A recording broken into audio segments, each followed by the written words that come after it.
antum ke majlis dengan membaca kitab ila hadatin Nabi Muhammad Mustafa Rasulullah sallallahu alaihi wasallam wal kiram ashabil rizam insyaallah. Fatihah. A'udzubillahi minasyaitonir rajim. Bismillahirrahmanirrahim. Alhamdulillahirabbil alamin arrahmanir rahim maliki yaumiddin. Iyyaka na'budu wa iyyaka nasta'in ihdinas siratal mustaqim siratal ladzina an'amta 'alaihim ghairil maghdubi 'alaihim waladdallin. Amin. Assalamualaikum warahmatullahi taala wabarakatuh. Alhamdulillah nahmaduhu wa nasta'in wa nastahdi wa na'udzu billahi min syururi anfusina wa min sayyiati a'malina. May yahdihillahu fala mudilla lahu wa may yudlilhu fala hadiya lahu. Asyhadu an la ilaha illallah wahdahu la syarika lahu wa asyhadu anna Muhammadan abduhu wa rasuluh. Allahumma shalli wa sallim ala sayyidina wa nabiyina wa habibina wa maulana Muhammad wa ala alihi wa sahbihi ajma'in. Amma ba'd. Fa inna sadaqal hadis kitabullah wa khairan hadi Muhammad sallallahu alaihi wasallam wa syarrul umuri azim. Ba'da auzubillahi minasyaitonir rajim. Ya ayyuhalladzina amanu taqullaha wa tanzur nafsun ma qaddamat liwat wattaqullah innallaha khabirum bima ta'malun. Sadaqallahul azim. Maksudnya, wahai orang-orang beriman, bertakwalah kamu kepada Allah Subhanahu wa taala dan perhatikanlah terhadap apa-apa yang kamu persiapkan untuk hari besok, itulah hari akhirat. Dan bertakwalah kamu kepada Allah Subhanahu wa taala. Sesungguhnya Allah taala itu Maha meliputi di atas apa yang kamu kerjakan. Waqala Nabi sallallahu alaihi wasallam, bada Islam ghariban wa sayauru ghariban kama bada'a fatuba lil ghuraba. Maksudnya Islam itu bermula keadaan asing dan dia akan kembali menjadi asing, dan berbahagialah kepada orang yang asing. Alhamdulillah. Yang mati Fadil Tuan Imam kita, tak lupa juga Tuan Bilal, kemudian pengurusi surau, jatuh surau, muslimin, muslimat, mukminin, mukminat yang dirahmati Allah. Alhamdulillah, kita panjatkan puji syukur kepada Ta'ala. Allah Ta'ala mengizinkan sekali lagi perjumpaan kita pada malam ini. Kerana kita hari itu kita tangguhkan kelas hari itu disebabkan saya pun ada kursus hari itu, tak dapat, jadi ganti pada malam ni lah, insyaAllah. Dan malam ini adalah malam kedua terakhir. Kata ada sekali lagi kuliah kita pada 3 bulan. 3 bulan tu last kata. Sebab kita akan sentuh dalam bab puasa pula nantilah 3 bulan. Tapi malam ni kita sambunglah kitab kita, kitab akidah sifat 20 ke arah memahami akidah Ahlussunnah wal Jamaah dalam bab apa tu? Ya, benda lupa dah. Bab 16. Pengertian kalimah syahadah. Betul? Betul ya? Baik, insyaAllah kita lihat malam ni bab yang ke-16. Diam tak diam dah bab 16 dah. Sekejap je masa berlalu. Tajuknya pengertian dua kalimah syahadah. Pengertian dua kalimah syahadah. Qala musannifu rahimahullah ta'ala wa nafa'ana bi ulumihi fi darin amin. Telah berkatalah oleh musannif ataupun pengarang kitab, dan telah beri manfaat akan ilmunya dalam dua negara, itulah dunia dan akhirat. Tajuk malam ini ialah pengertian dua kalimah syahadat. Sebelum kita membicarakan pengertian dua kalimah syahadat, saya, mana pengarang musannif, merasa bertanggungjawab untuk menerangkan betapa ruginya mereka yang tidak mengetahui pengertian mengenai La ilaha illallah. La ilaha illallah. Rugi sangat mereka tidak mengetahui pengertian mengenai La ilaha illallah. Sebagaimana firman Allah Ta'ala dalam Quran, Allahu la ilaha illahu wa 'alallahi falyatawakkalul mu'minun. Surah Taghabun ayat 13. Maksudnya la ilaha illahu, Allahu la ilaha illahu, Allah yang tidak ada Tuhan yang disembah illa melainkan hu, ianya hu tu ganti nama dirilah kepada Allah. Hu ni namanya kalau bahasa Arab tu isim dhamir, ganti nama diri. Okey, siapa yang belajar bahasa Arab dia akan jumpalah wa mahum ya hum mahuna, anta antum antum, anti antum antuna, ana nahnu. Wa mahum ya hum mahuna, anta antum antum, anti antum antuna, ana nahnu. Okey, jadi huwa ni ganti nama diri kepada Allah Taala. Okey, wa 'ala Allah, dan atas Allah Subhanahu wa taala itu falyatawakkalul mu'minun, maka hendaklah bertawakal oleh segala orang-orang ataupun sekalian orang-orang yang beriman kepada Allah Subhanahu wa taala. Baik. Jadi dalam ayat ini tuan-tuan terdapatnya kalimah la ilaha illallah ataupun la ilaha illallah. Kalimah ini dikatakan sebagai kalimatut thayyibah. Kalimatut thayyibah. Kalimat thayyibah ni tuan-tuan sangat besar dia punya peranan dia. Pengaruh dan juga peranannya sangat besar. Allah Ta'ala sebut dalam Quran, dia kata alam tarakai fadaraballahu masalan kalimatan thayyibatan kasajaratin thayyibatin asluha sabitun wa far'uha fis sama' tu'ti ukulaha kullahinin biizni rabbiha wa yadribullahu amsala linnasi la'allahum yatazakkarun. Surah Ibrahim ayat 24 hingga 25. Alam tarakai, adakah tidak engkau melihat? Kaifa, bagaimana? Daraballahu masalah, Allah Ta'ala membuat perumpamaan. Kalimatan thayyibah, kalimat yang thayyibah yang baik, kasajaratin thayyibah, samalah seperti pokok yang baik. Kalimah yang baik samalah seperti pokok yang baik. Asluha sabitun, dia punya asal dia ataupun akarnya itu sabitun, tetap ataupun masuk jauh ke dalam tanah. Wa faruha fis sama', sedangkan dia punya cabang itu menjulang sampai ke langit. Wa faruha fis sama', cabang dia itu pucuk itu menjulang sampai ke langit. Tu'ti ukulaha kullahinin biizni rabbiha, dia memberikan rezeki, sentiasa memberikan rezeki kepada orang-orang yang di sekitarnya biizni rabbiha, dengan izin Allah Subhanahu wa taala.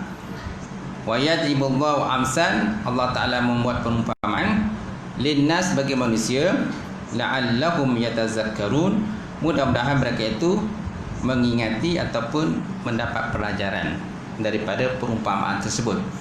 Okey, dalam ayat ini Allah Ta'ala menyatakan pada kita bahawa kalimah yang baik itu samalah seperti sebatang pokok yang mana akarnya jauh menjulang masuk ke dalam tanah, pucuknya sampai ke langit. Ini nak menggambarkan kepada kita tentang kuat dan teguh dia pokok tadi. Sebaliknya pula, kalau kalimah yang buruk pula, dia punya akar pula tak sampai ke dalam tanah, dan dia punya pucuk dia pun akar dia terbungkas dan pucuk dia pun tak sampailah ke langit. Itu yang pembangkang seperti kalimah yang buruk lah, sebalik daripada kalimah yang baik. Jadi ulama tafsir menyatakan bahawa kalimah yang baik itu ialah kalimatut thayyibah, ya ini yang bermakna kalimatut tauhid, yang maka sebagai kalimatut tauhid. Syahadah maknanya tiada Tuhan yang disembah melainkan Allah, dan Muhammad itu pesuruh Allah. Sedangkan kalimah yang buruk, kan, itulah dipahamkan seperti perkataan-perkataan bermakna kufur ataupun engkar kepada Allah Subhanahu wa taala, yang mengabdikan diri kepada selain daripada Allah Subhanahu wa taala. Jadi mereka yang mengambil kalimah yang buruk sebagai asas pegangan mereka, samalah seperti sebatang pokok yang terbungkas dan akarnya tidak menjulang sampai ke langit. Dia tidak dapat memberikan hasil kepada orang lain, kepada manusia, kepada binatang. Tidak mendapat apa-apa lah. Tapi kalau kalimah yang baik, sudah tentu macam pokok yang baik, dia sentiasa memberikan hasil. Malahan ada di kalangan pokok tuan-tuan, dia punya banyak hasil. Sampai dia punya dahan dia pun, akar dia pun, buah dia kan, daun pun semua boleh dia berikan manfaat kepada manusia. Manusia dapat manfaat di atas semua dia. Dan kalau datang ribut taupan pun, dia tidak akan tercabut. Susah nak tercabut lah. Tapi kalau kalimah yang buruk, kalimah kufur, kan, sekali datang orang kata ribut taufan, puting beliung dan sebagainya, maka dia akan terbungkas, tercampak, pergi ke tempat lain, tuan. Faham kan? Boleh? Baik, kita kembali pada tadi. Dengan sebab inilah Syekh Ahmad Fanjiji ada menulis dalam bukunya syarah daripada kitab Ummul Barahin. Barahin bukan Barahim. H-I-N. Barahin, Ummul Barahin, dengan katanya wa yajibu ala kulli mukallafin ta'lamu ma'nahu fi aslihi wa akhzuhu min aslihi wa qad zahara al-jahlu bi ma'nahu fi zamanin sayyiman fi zamanina hadza fa innaka la tajidu man yuhaqqiqu ma'nahu min aslihi min al-khassah fadla min al-ammah. Apa maksudnya tuan-tuan? Wajibu dan wajiblah ala kulli mukallafin, ke atas setiap mukallaf, ta'lamu maknahu, mengetahui akan maknanya, fi aslihi, pada asalnya, wa ahzuhu min aslihi, dan wajib mengambil maknanya itu daripada orang yang ahlinya, daripada asal mana, daripada ahli dia. Wajib mengambilnya daripada ahli dia ilmu. Kerana ada orang yang kadang kan action aja, dia ni alim tauhid, dia faham tauhid, tapi sebenarnya tak tahu pun, tak faham pun tentang tauhid ni. Wa qad zahara jahlu bi ma'nahu, dan sungguh telah zahirlah ilan bi ma'nahu, dengan maknanya, fi zamanin, pada setiap masa, pada masa, sayyiman fi zamanina, lebih-lebih lagi pada masa kami. Mana pada masa pengarang kitab itu mengarang kitab mereka. Iaitulah siapa pengarangnya tuan? Iaitulah Syekh Ahmad Fanjiji dalam syarah kitab Ummul Barahin. Kitab Ummul Barahin ini dikarang oleh Syekh Ibrahim Laqani. Silap saya, Syekh Ibrahim Laqani pengarang kitab Ummul Barahin. Ibrahim Bajuri mengarang kitab Ummul Barahin. Sedangkan kitab Jawhar Tauhid dikarang oleh Syekh Ibrahim Laqani. Jadi Syekh Ahmad Fanjiji ini salah seorang daripada orang yang mensyarahkan akan kitab Ummul Barahin itu. Ummul Barahin ini dia matan macam matan Sanusi lah. Matan dia ringkasan saja. Matan ringkas. Jadi yang ulama lain ni menghuraikan, mensyarahkan. Kita katakan sebagai syarah dia. Syarah ni biasa lagi panjang berbanding dengan matan. Matan pendek je, tak panjang. Tapi ada juga matan panjang. Contohnya matan Minhaj. Matan Minhaj ini yang dikarang oleh Imam Nawawi rahimahullah taala, ini bab fiqh. Bab fiqh. Ini kitab matan Minhaj memang besar, memang baguslah. Sangat bagus kitab dia, dan banyak di kalangan ulama yang mensyarahkan kitab matan Minhaj.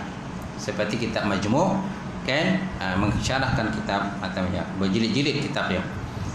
Menghuraikan kitab matan Minhaj itu. Baik. Sayyiman fi zamanina hadza, lebih-lebih lagi pada masa kami ini. Fa innaka la tajidu, maka sungguhnya engkau la tajidu may yuhaqqiqu ma'nahu min aslihi. Engkau tidak dapati orang-orang yang tahqiq, yang kuat ataupun pasti maknahu padanya, maknanya min aslihi, daripada asalnya, minal khassati fadlan min ammah. Lebih lagi orang yang kebanyakan yang tidak belajar. Lebih lagi orang yang kebanyakan yang tidak belajar dalam bab tauhid ataupun dalam bab akidah. Kerana bab akidah tauhid ini satu bab yang penting, kerana dia merupakan salah satu daripada asas di dalam bab fardu ain. Kalau kita tak faham bab fiqh, bab tauhid, maka sudah tentu akidah kita tu mudahlah kalau ada unsur-unsur yang tidak baik dan pahaman zaman sekarang, kita faham liberalisme, pluralisme, kan, Wahabi, Qadariyah, Jabariyah, Mujassimah, Syiah lah, kan, kaum muda macam-macam lagi kan zaman sekarang ni kan. Kalau kita punya tidak ada asas yang kuat dan kukuh, maka sudah tentu mudah sangatlah dipesongkan oleh orang-orang yang mempunyai pahaman-pahaman yang pesong begitu. Baik, kemudian sesungguhnya landasan tauhid adalah ikhlas. Sesungguhnya landasan tauhid adalah ikhlas kerana Allah Subhanahu wa taala, dan ikhlas itu sendiri dilandasi dengan takwa kepada Allah. Ikhlas itu mesti dilandasi dengan takwa kepada Allah Ta'ala. Apa maksud ikhlas tuan? Ikhlas ini ialah, kalau sebut dalam kitab dia kata ikhlas ni sesuatu benda yang malaikat tak boleh nak tulis dah. Tak mampu nak menulis. Berapakah ganjaran pahala nak dibagi kepada orang ikhlas ni? Malaikat pun tak mampu nak menulis dia. Kita katakan sebagai tahap orang yang ikhlas. Dan ikhlas ni ada 3 lah. Sebut dalam kitab Ibrahim Al-Laqani, kitab Jawahir Tauhid, ikhlas terbagi pada 3. Pertama, apabila seorang itu beramal bukan kerana nakkan syurga dan bukan takutkan neraka. Dia beramal benda itu bukan kerana syurga dan bukan takut kepada neraka. Itu tahap ikhlas yang paling tinggi. Yang kedua, tahap ikhlas yang sederhana, iaitulah dia beramal tadi untuk mendapatkan syurga dan kerana nak menghindarkan diri daripada siksaan neraka. Itu tahap yang kedua. Tahap yang ketiga, seorang itu beramal tadi untuk supaya Allah Ta'ala memuliakan hidupnya dalam dunia dan supaya sejahtera ia daripada segala bala dan juga musibah. Ini tahap ikhlas yang ketiga. Selain daripada itu, kata Syekh Ibrahim Al-Laqani, selain itu bukan lagi dinamakan ikhlas, tetapi termasuk dalam kumpulan riya. Termasuk dalam kumpulan riya. Dan riya ni memanglah tidak diterima amalan seorang itu kalau seandainya ada perasaan riya dalam dirinya ataupun yang baik. Maksudnya tentang sedang intisari daripada takwa itu adalah la ilaha illallah. Intisari daripada takwa itu adalah la ilaha illallah. Tidak ada Tuhan dan disembah melainkan Allah. Bila kita sebut la ilaha illallah, tuan-tuan, ada nafi dan juga isbat. Ada nafi dan juga isbat. La ilaha, mana ada nafi, tiada Tuhan. La ilaha illallah, tiada Tuhan yang disembah illallah, kecuali Allah. Kecuali Allah. Tiada Tuhan disembah melainkan Allah. Mana ada nafi dan juga ada isbat. Mula-mula dinafikan dulu tiada Tuhan, kemudian kita nyatakan ada Tuhan. Siapa ada Tuhan tu? Itulah Allah Subhanahu wa taala. Dan sifat Tuhan itu laisa kamitslihi syai'un wa huwas samiul alim. Tiada sesuatu pun yang boleh menyerupai dengan Allah Subhanahu wa taala, dan dia Maha mendengar lagi Maha mengetahui. Baik, kemudian la ilaha illallah merupakan mahkota bagi orang-orang yang sentiasa mengesahkan Allah Subhanahu wa taala. Ia juga merupakan cahaya yang menerangi hati orang-orang yang bertakwa dan memberi petunjuk ke jalan yang benar. La ilaha illallah merupakan senjata dan bekal bagi orang-orang mukmin menuju keselamatan hidup di dunia dan akhirat. Okey, menuju keselamatan hidup di dunia dan akhirat. Okey, atau pentingnya kalimah dia la ilaha illallah tu. Malah ada pula hadis menyatakan kalau ditimbanglah berat la ilaha illallah tu dengan berat alam ini, bumi ini, sudah tentu beratnya kalimah la ilaha illallah itu berbanding dengan bumi ataupun dunia atau alam inilah. Ini nak menyatakan kepada kita tentang besarnya peranan la ilaha illallah. Kan ada satu ayat menyatakan bahawa ada seorang hamba Allah Subhanahu wa taala dibawa di hadapan Allah Subhanahu wa taala, dibawa di hadapan Allah Subhanahu wa taala, kemudian dibawa dia punya amalan dia tadi dan dibentangkan amalannya di hadapan Allah Subhanahu wa taala, kan? Dan dibawa, dan setiap amalan itu jumlahnya ada berapa gulung tak silap saya? 99 gulung tak silap. 99 gulung amalan yang dia dah buat tadi, satu gulung tu sepanjang di antara timur dengan barat. Timur dengan barat satu gulung saja. Dan bila ditunjukkan, dibentang amalan tadi, dia dapati tidak ada satu pun amalan kebaikan. Tak ada satu pun amalan kebaikan. Semua amalan keburukan saja. Kan? Timur panjang dia daripada timur ke barat. Setiap satu lembaran tadi lah dibawa di hadapan Allah Subhanahu wa ta'ala. Kan? Kemudian Allah Ta'ala berkata kepada hamba tadi, wahai hambaku, dia kata, adakah kau nak menafikan semua ini? Adakah kau nak menafikan semua ini? Amalan-amalan kau dah buat tadi? Tidak ya Allah. Dan saya mengakui lah amalan tadi lah. Saya mengakui di atas apa yang telah pun saya lakukan. Mana semua amalan keburukan, yang tak ada amalan kebaikan. Tuan-tuan. Kemudian Allah Ta'ala berkata pada hamba tadi, ketahuilah oleh hambaku, sesungguhnya engkau sebenarnya tidak akan diinaya. Kamu tidak akan diinaya. Maka hamba tadi pun terkejutlah, ya Allah, kenapa aku tidak diinaya? Kan? Maka tiba-tiba tuan-tuan, datanglah malaikat membawa satu cebisan kertas, kan, dibawa di hadapan Allah Subhanahu Wa Ta'ala, kan, dan dibawa, lepas tu ditunjukkan di hadapan Allah Ta'ala. Maka Allah Ta'ala, inilah dia perkara tersebut yang mana pada hari ini kamu tidak dizalimi. Jadi hamba tadi pun kata terpinga lah, ataupun tercengang macam tu lah. Apa maksud daripada perkataan Allah Ta'ala tadi? Maka Allah Ta'ala perintah mereka supaya membuka kertas itu, lembaran kertas tadi kan. Satu kertas saya dibuka. Maka bila dibuka, maka didapati pada kertas itu tertulis La ilaha illallah Muhammad Rasulullah. Inilah perkataan yang pernah kamu ucapkan ketika di dunia dahulu. Di dunia dahulu kamu pernah ucapkan perkataan ini. Kemudian Allah Ta'ala perintah pada malaikat supaya menimbang akan amalan dia. Yang 99 gulung tadi diletak pada satu timbangan sebelah kiri. Kemudian kalimah thayyibah itu la ilaha illallah diletak di sebelah kanan. Kan? Masya Allah tuan-tuan, apa yang berlaku? Mana yang lebih berat? Adakah 99 gulung itu yang lagi berat, ataupun kalimah la ilaha illallah itu? Kalimah la ilaha ta'ala, la ilaha illallah itu ialah kalimah yang superior, lagi berat. Lagi beratlah berbanding dengan amalan keburukan yang begitu banyak tu. Tapi bukan nak menunjukkan pada kita suruh buat buruk, tak ada. Bukan nak suruh buat jahat, tak ada. Buat baik kena juga buat baik. Kerana kalau kita buat jahat pun di dunia pun akan ada juga balasan dia. Kerana balasan ini bukan hanya sekadar dapat di akhirat. Di dunia pun kalau kita buat benda tak elok, undang-undang pun akan mengambil tindakan, pihak berkuasa ambil tindakan. Kalau seorang itu buat perkara yang tidak elok, kan? Kenapa? Kerana dia boleh memudaratkan orang lain. Dia akan menjejaskan keamanan, memporak-pandakan masyarakat. Itu sebabnya janganlah kita melakukan, kalau boleh, walaupun begitu sedikit pun jangan kita buat jahat lah. Baik. Ini salah satu contoh cerita lah macam tu. Maknanya menunjukkan pada kita tentang besarnya peranan kalimah la ilallah yang kita ucapkan dan kita tuturkan itu.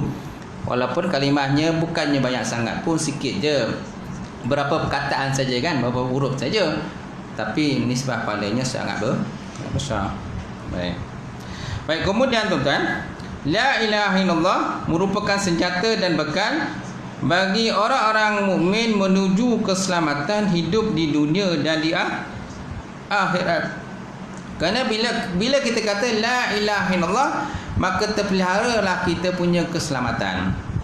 Kalau kita hidup dalam kumpulan orang Islam, tuan-tuan, dalam bahasa Islam, maka kita akan terpelihara, kan, daripada inaya daripada orang Islam sendiri.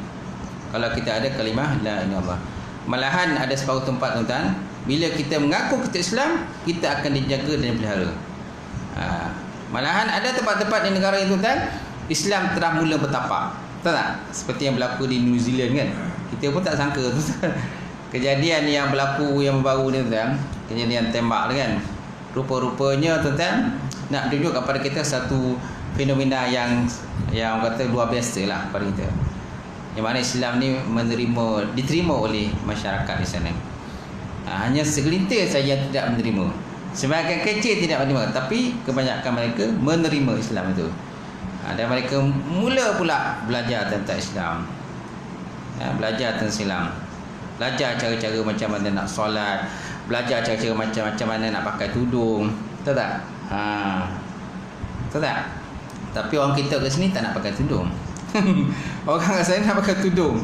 Orang Islam kita ni terbonggeng sana, terbuka sana, terbuka sini.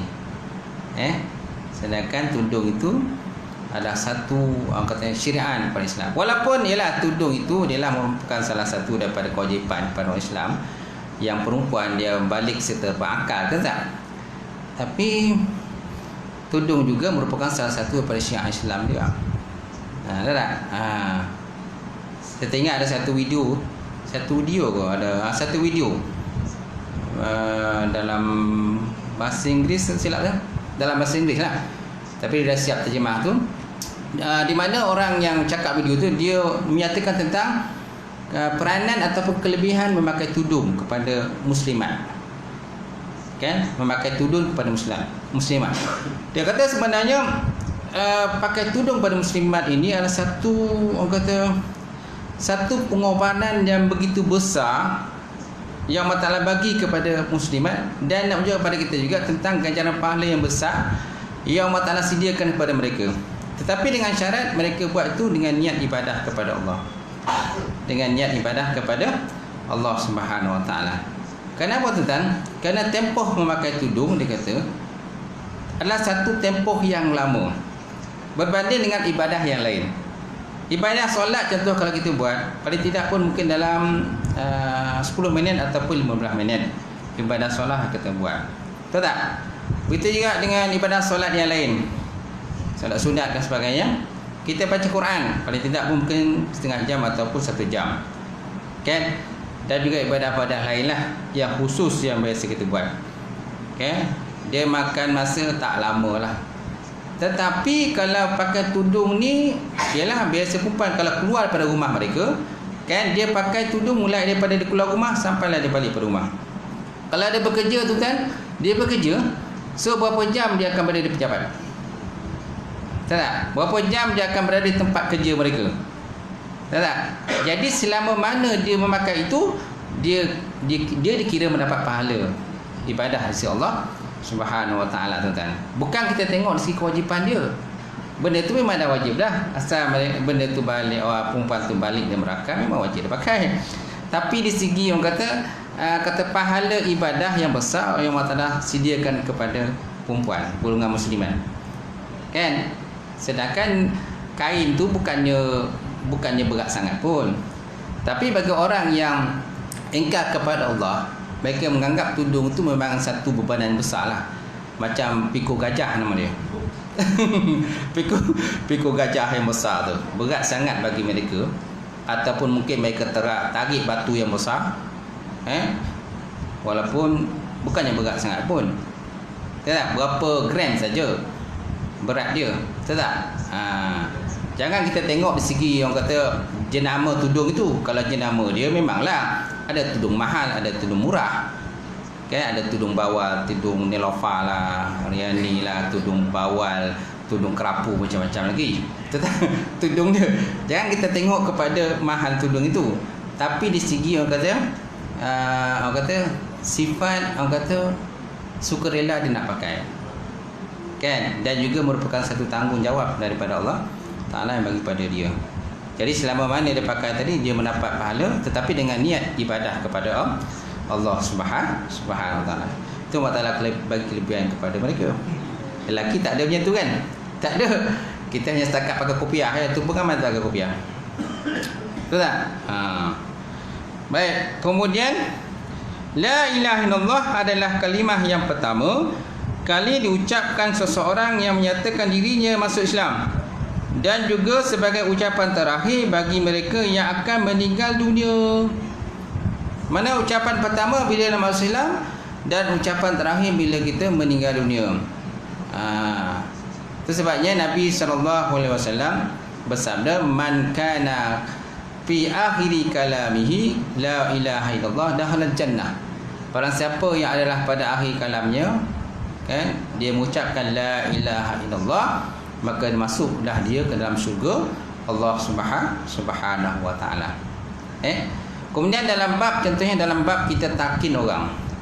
Takin orang waktu nak mati. Maksud takin ni kita ajar dia kalimah la ilaha illallah. La ilaha illallah. Berapa kali sebenarnya perlu kita ajar kepada mereka? Kalau disebut dalam kitab At-Tazkirah fi Ahwalil Mauta wa Umurul Akhirah, yang dikarang oleh Imam Syamsuddin Al-Qutubi, pada menyatakan peringatan kepada kelakuan orang yang telah mati dan juga urusan akhirat. Nyatakan di situ bahawa sebenarnya bila kita nak talqin orang nak mati ni, paling tidak pun cukup 3 kali gitu. Cukup 3 kali, tak perlu nak banyak sangat gitu. Kerana ada orang kadang-kadang talqin sampai banyak-banyak kali. Tak perlulah.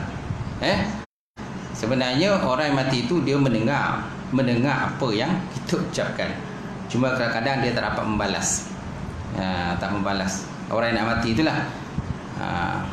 Malahan ada juga tuan-tuan, kan, ada ayat menyatakan bahawa dalam kita itu ada juga orang-orang ni bila diajarkan takin kepada mereka, kita ajarkan la ilaha illallah, ada yang mengucapkan la tidak, la tidak, kan, la maksud tidak. Bila kita katakan la, ucapkanlah la ilaha illallah, tetapi orang nak mati tu dan sakaratul maut tu, dan kan, dalam kitab tu dia kata ada yang mengucapkan la ataupun tidak. Dia kata la tidak. Kan, kenapa dia kata tidak? Ni persoalan dia. Kenapa dia kata tidak? Kan, mereka kata tidak itu kerana pada masa itu mereka keadaan dalam sakaratul maut. Sebenarnya ada syaitan-syaitan yang mengganggu mereka. Syaitan-syaitan yang mengganggu mereka. Sama ada di depan, di kiri, kanan dan belakang. Macam tu. Ada riwayat kami menyatakan bahawa ada seorang yang soleh, bila diminta ucapkan la ilaha illallah, maka dia kata la aku tak akan ucap. Kalau segi zahiriat ni maknanya dia tak akan ucapkan, dia kata. Tetapi selepas itu kan dia sedar daripada sakaratul maut. Allah Taala memanjangkan umur dia.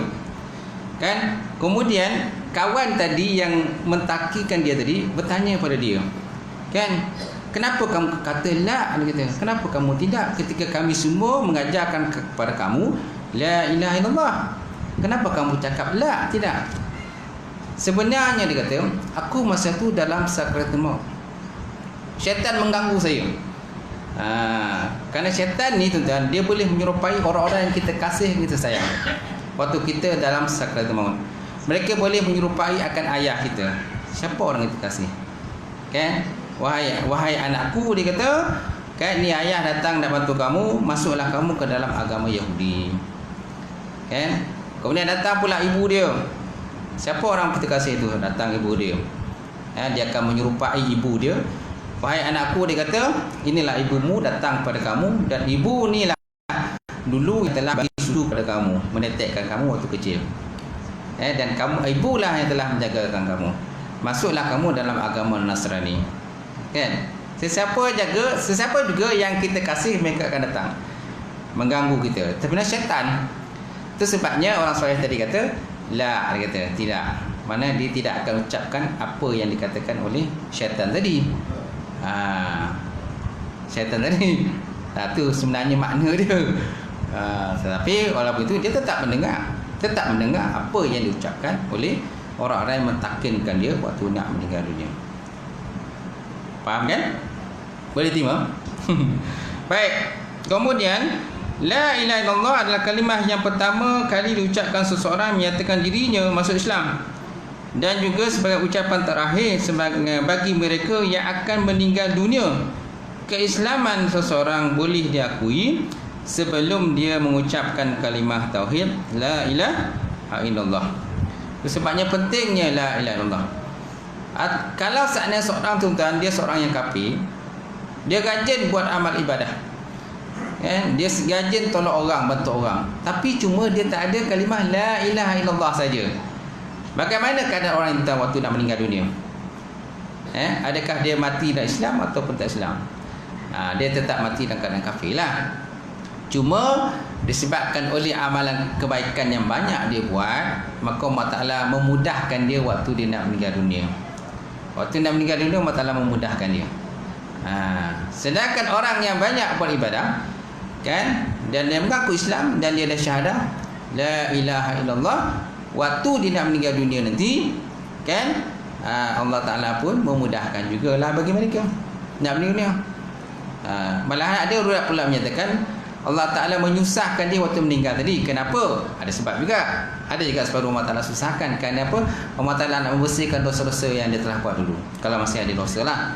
Tapi kalau dosa dia tak ada, mudahlah dia. Ada pula orang meninggal ni keadaan, salah satu tanda orang Islam ni waktu meninggal dunia, dia akan timbul peluh ataupun keringat di dahi dia. Timbul peluh atau keringat di dahinya waktu dia meninggal dunia. Ini salah satu daripada tanda orang itu dia mati dalam keadaan beriman kepada Allah Subhanahu Wa Taala. Jadi para ulama membahaskan perkara tadi, kenapa orang Islam waktu meninggal tadi timbulnya peluh ataupun keringat waktu mereka nak meninggal dunia. Ulama menyatakan bahawa timbulnya peluh dan keringat tadi kerana waktu nak meninggal dunia tadi, roh mereka ditarik nyawa, ditarikkan naik ke kepala dia untuk ditarik. Pada masa itu mereka melihat ke bawah jasad mereka ataupun anggota kaki dia ataupun pinggang mereka telah memulai mati. Anggota pinggang, kaki dia, pinggang dia, kan, belah-belah bawah ni mereka nampak waktu nak mati tadi. Anggota badan mereka tadi telah mula mati dan kaku. Di samping itu mereka malu kepada Allah Subhanahu Wa Taala disebabkan segala amal-amalan dulu pernah mereka lakukan ketika mereka hidup dalam dunia. Sebabnya mereka berkeringat waktu nak meninggal dunia tadilah. Tapi itu salah satu tanda orang itu mati dalam keadaan beriman kepada Allah Subhanahu Wa Taala. Baik, kemudian keislaman seorang itu belum diakui sebelum ia mengucapkan kalimah tauhid la ilaha illallah. Bila orang-orang mukmin dapat berbuat sesuatu yang bersesuaian dengan kandungan la ilaha illallah, maka mereka akan dimuliakan oleh Zat yang Maha Mulia dan mereka akan dilindungi oleh Zat yang Maha Kuat. Zat yang Maha Kuat itu Allah Subhanahu Wa Taala. Kerana kalimah tersebut dapat memberi pemeliharaan akan kemerdekaan dan kemuliaan yang sempurna itu dah. Masuk isyak dah? Belum? Okay. Dan setelah kita telah membuat pengakuan adanya Allah Subhanahu Wa Taala yang Maha Tunggal itu, maka ia harus menjalankan semua kewajipan yang diperintahkan oleh Allah Subhanahu Wa Taala daripada pengakuan itu. Pertama, ia harus menyembah Allah Subhanahu Wa Taala yang Maha Tunggal itu sahaja, tak boleh lagi mempersekutukannya dengan yang lain. So maknanya kalau kita sudah bersyahadah la ilaha illallah, maka tidak boleh lagi kita menyekutukan Allah Subhanahu Wa Taala dengan sesuatu jua pun. Tak boleh. Dan kita pun sebenarnya memang kita kena banyak bersyukur kepada Ta'ala lah. Kerana kita lahir-lahir pun memang tak Islam. Mak bapak kita tak Islam, kan. Bagaimana dengan orang yang lahir dia bukan Islam? Tiba-tiba mereka dah mendapat taufik hidayah daripada Allah Ta'ala, mereka masuk Islam.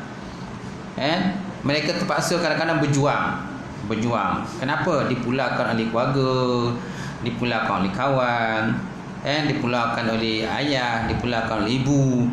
Malah ada sampai kadang-kadang sampai tahap kata mak ayah nak bunuh mereka, kan, kerana sukarnya tuan, mereka nak kembali semula kepada fitrah. Itu sebabnya tuan, kalimah yang paling sesuai kepada orang Muslim ni ialah kembali pada fitrah, bukan convert pada Islam. Ada juga kadang-kadang menggunakan perkataan convert, kan, mana bertukar agama, kan, daripada agama Kristian ataupun Yahudi ke masuk Islam. Dan orang Yahudi pun ada juga masuk Islam. Cuma orang Islam, orang Kristian, pemusuhan mereka pada Islam tak sangat berbanding dengan orang Yahudi. Orang Yahudi pemusuhan pada Islam memang sangat berat. Sangat kritikal pemusuhan dia.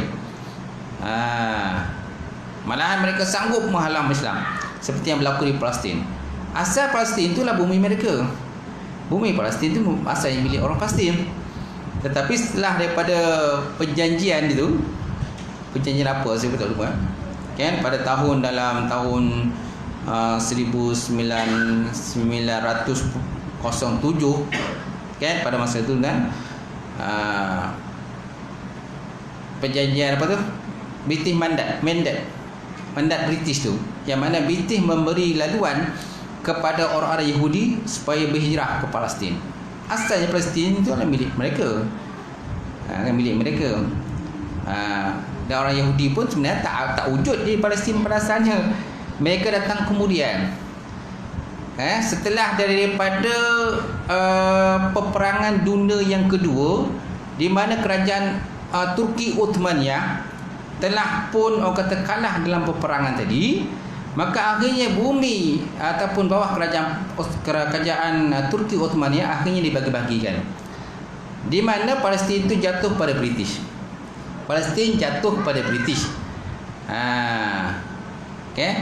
Bila Palestin jatuh pada British, kemudian orang-orang yang dalam peperangan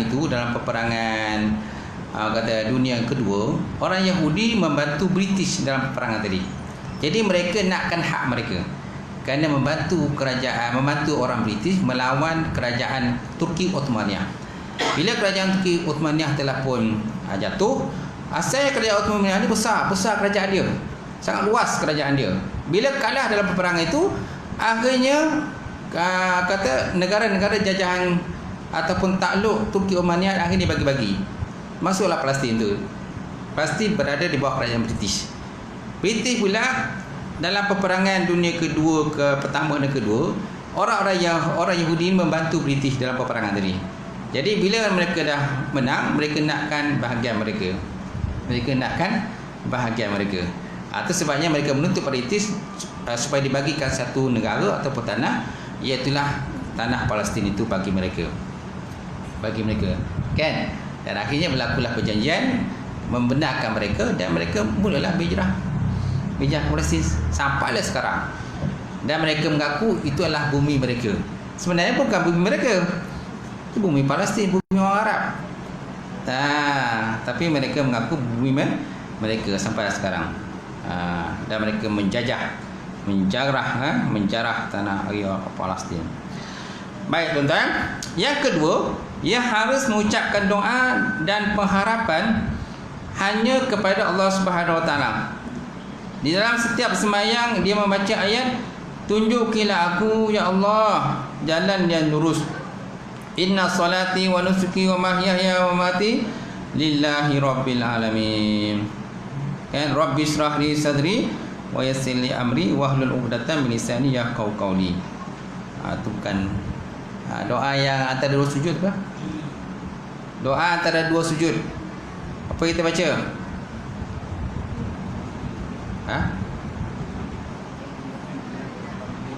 Rabbi filli warhamni wajibni warfa'ni wazuni wadini wa afini wa fu'anni.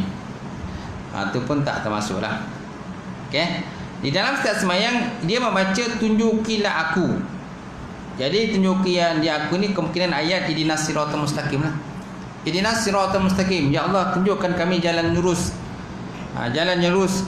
Ia tak boleh lagi meminta pertolongan kepada gunung ganang, matahari, benda keramat dan apa sahaja selain daripada Allah Subhanahu Wa Taala yang Maha Tunggal sesuai dengan pengakuan itu. Yalah, kalau dalam solat tuan-tuan kita dah minta petunjuk kepada Taala, ya Allah Tuhanku tunjukkan kami jalan lurus. Tapi kenapa di luar solat ada di kalangan Islam ni mengambil Tuhan tu mengambil selain daripada Taala sebagai Tuhan? Percaya kepada orang kata benda-benda tahyul, percaya kepada hantu-hantu, tak? Percaya kepada benda-benda khurafat, tak? Beli nombor dan sebagainya, minta kepada makhluk-makhluk halus dan sebagainya. Okey. Jadi tak gunalah tuan-tuan dalam solat dia minta ihdinas siratal mustaqim. Tapi di luar solat dia memohon kepada selain daripada Allah Subhanahu Wa Taala. Dan dia percaya pula tuan-tuan, bala musibah ini bukan daripada Allah Taala. Bala musibah ni disebabkan oleh sesuatu benda yang lain. Contoh kalau dulu tu lah, kan ada mandi safar kan. Kalau zaman dulu kan mandi safar ataupun mandi tolak bala kan, tolak pada. Saya tak pernah lah ikut kata majlis tersebut kan. Tapi orang dulu adalah pergi kat laut kan. Pergi kat laut, orang kata bawa dia punya pula kuning, bawa orang kata buah-buahan, buah ayam, orang kata ayam panggang, betul tak? Kambing panggang tu kan. Tujuannya untuk apa? Nak bagi makan pada hantu. Dan juga untuk tolak bala. Ini adalah benda-benda khurafat yang tak sepatutnya ada. Tapi dulu ada. Tapi bila Islam dah semakin berkembang tuan-tuan, jadi tak ada orang buat lagi dah. Kan? Kalau ada orang buat tuan-tuan, kita anggap benda khurafat dan sepatutnya ambil tindakan. Nah, kita apa sekarang ni, contohnya kalau jawatan Harta Rama ada, jawatan mufti ada kan, kalau ada dengar-dengar macam tu tuan-tuan, memang kena serbu je lah. Kena serbu kan. Ini apa benda tu? Ini tolak balak ni. Kerana semua tu tuan-tuan mengundang kepada balak sebenarnya, bukan tolak balak, mengundang kepada balak. Walaupun dasar niat mereka tu nak tolak balak, dia bagi makan kepada hantu-hantu supaya hantu jangan datang mengganggu mereka. Tapi sebenarnya mereka itu mengundang bala Allah Ta'ala. Seperti kejadian yang berlaku gempa bumi di Palu tu kan. Kita lihat macam mana di sana gempa bumi di Palu kan. Masya Allah kan. Di mana bumi itu kan yang keras menjadi lembik. Bumi keras jadi lembik. Tuan tengok dalam video kan, macam mana di rumah tu bergerak tu. Rumah bergerak, lepas tu pokok-pokok bergerak, tanah jadi lembik tu tak? Kan? Macam dibawa oleh air kan. Tapi itu tanah jadi lembik. Lepas tu Allah Ta'ala membalik-balikkan bumi tadi, dan akhirnya dibenamkan dalam tanah. Dan banyak di kalangan masa-masa tu tak dapat ditemui. InsyaAllah tuan-tuan. Salah satunya ialah pasal mereka ada ni lah, lalu buat upacara tersebut, pemujaan kepada pantai, tolak balak, telur kuning, bawa telur, bawa ayam golek tak? Macam tu. Okey sayang kan, cukup lah. Dah dapat satu kita punya adil. Menyatakan bahawa kita akan berhenti pengajian kita untuk ada dengan kata jemputan. Saya pun kena pergi juga Pergi juga. Pergi makan lah kan. InsyaAllah. Okey, insyaAllah Imam Ramli pun ada tu kat pintu tu. Allah Akbar. Ada soalan tak? Sebelum saya tutup ni. Asal tu macam nak tanya, tapi cara ni macam nak tanya tapi senyap je.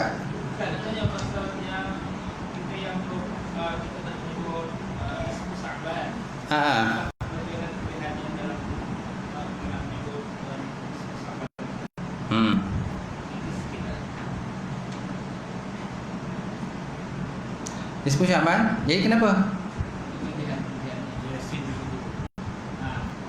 Disebut Syaban ni biasanya orang baca Yasin lah. Yasin biasanya untuk mana dia punya, kita punya buku amalan kan. Amalan kita tu ditukar buku amalan tadi. Dah genap dah setahun, maka ditukar pada buku amalan yang baru.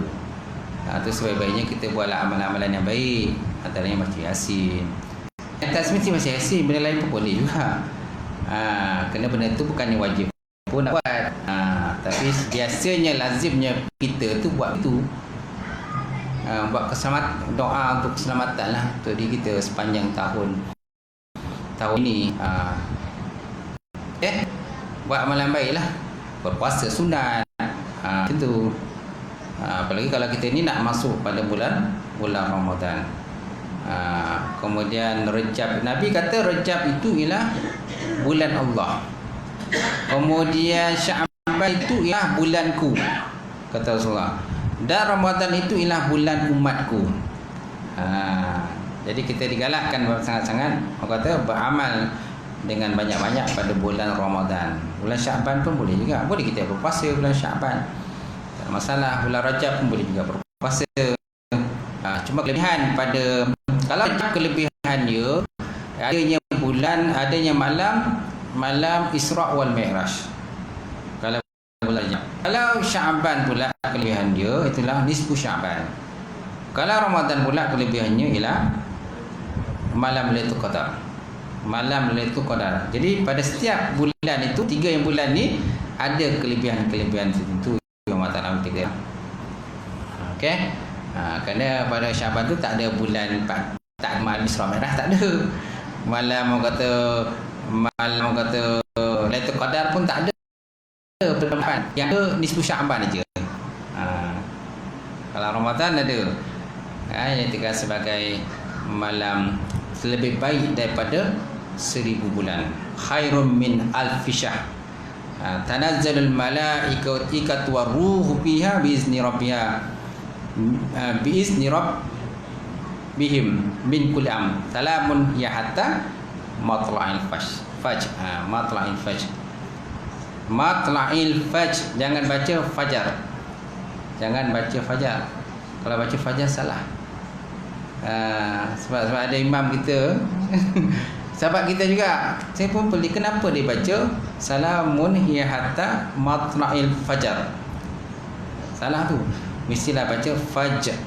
Sebab kita wakaf fajr lah. Fajr bukannya fajar. Kalau kita sambung baru jadi fajar.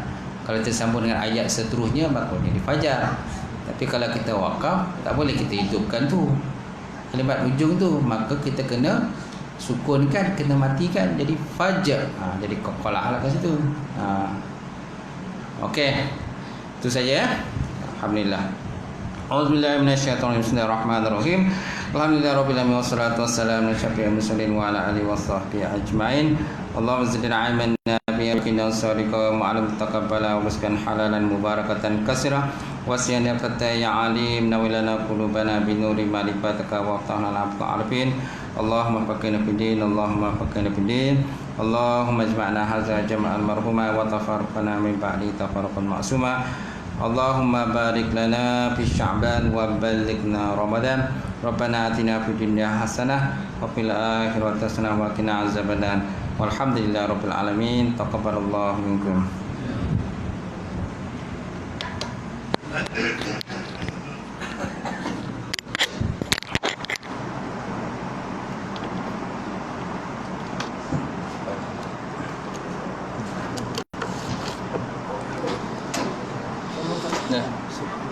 Datang lebih syak saya dulu bisa okey lewat dewan agora saya nikah dan nikah bukan apa nak nikah